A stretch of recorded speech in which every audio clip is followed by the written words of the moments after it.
mano, beleza? Bora ficar ligado no PN que vai rolar aqui agora. Entendeu alguma coisa que eu disse? Achou estranho essa maneira de começar uma reportagem? Calma! Eu estava apenas convidando você para assistir essa produtora de notícias sobre as gírias. Com tanta mudança e diversidade em nossa língua, tudo pode virar uma gíria. Elas acabam renomeando objetos, fatos e pessoas. E tem gíria que não é nada fácil da gente entender.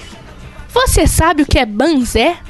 Alguma coisa, sei lá, ligada à pessoa meio, como é que fala? Esqueci lerda. O nome. É, lerda. O nome de algum cavalo, né? Burrinho, sei lá, algum negócio assim. Acho que burrinho. Banzé é bagunça. E cacetinho? Cacetinho acho que é uma bebida, né não? Não faço a mínima ideia. Cacetinho eu sei, é pão de sal lá no Rio Grande do Sul. Eu tô aqui com a Patrícia Cunha Lacerda, professora de Linguística, que vai falar um pouquinho das gírias pra gente.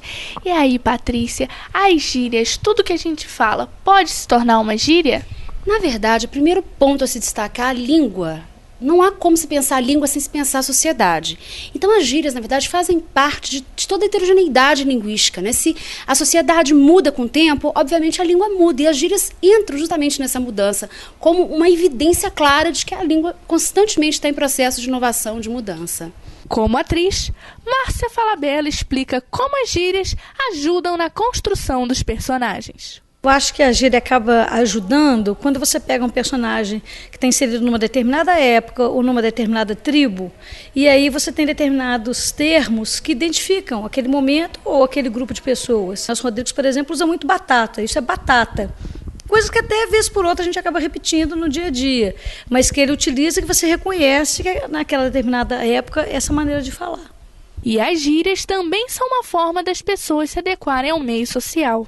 Certos grupos, de acordo com a faixa etária, podem também criar, a partir das gírias, um índice de identidade. Então não tem idade para se falar gíria, né? Não há. É claro que ela é mais comum, de certo modo, né, à medida que novos grupos, adolescentes, se unem, se constituem, mas também existem aquelas gírias do passado que ainda perduram. Nos anos 60, surgiu gírias como brasa-mora, cafona e carango. Nos anos 70, a onda era bicho e careta. Nos anos 80, massa e pega leve. Já nos anos 90, era bom ficar antenado e não pagar mico. Se pegarmos algumas pessoas de faixas etárias, né, de outras faixas etárias, também encontramos na sua fala, no seu falar, algumas gírias. E eu tô aqui com a Adele e com o Paulo, que eles vão falar um pouquinho das gírias na época deles de adolescentes. E aí, gente, como é que eram as gírias na época de vocês? Olha, as gírias tinham muitas. Mas tinha, assim, duas etapas. Tinha as pessoas que falavam muitas gírias e tinha as que eram proibidas de falar gírias. Então, a gente só escutava. Nós, principalmente eu. Os rapazes eram mais liberados um pouquinho. As meninas que eram mais, dependendo, a minha mãe pegava bem. Se eu chegasse com uma colega, vai, please, né? Todo mundo olhou com água na boca, muita gente ficou, beijou, carinha. Vocês entendem hoje essa gíria que a garotada chega falando qual é, morou, tô dando pala? Vocês entendem essa gíria de hoje em dia? Olha, a gente não é que entende 100% não, mas alguma coisa a gente pega porque tem netos.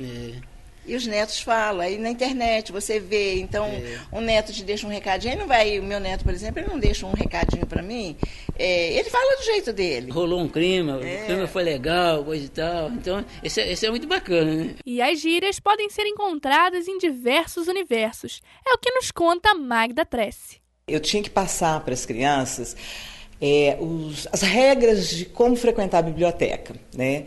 E isso é uma coisa chata, né? Como é que eu ia atingi-los? Então, qual a melhor forma? Usando a linguagem deles, né? Então, eu fiz um vídeo em que o tempo todo eu usava gírias, né?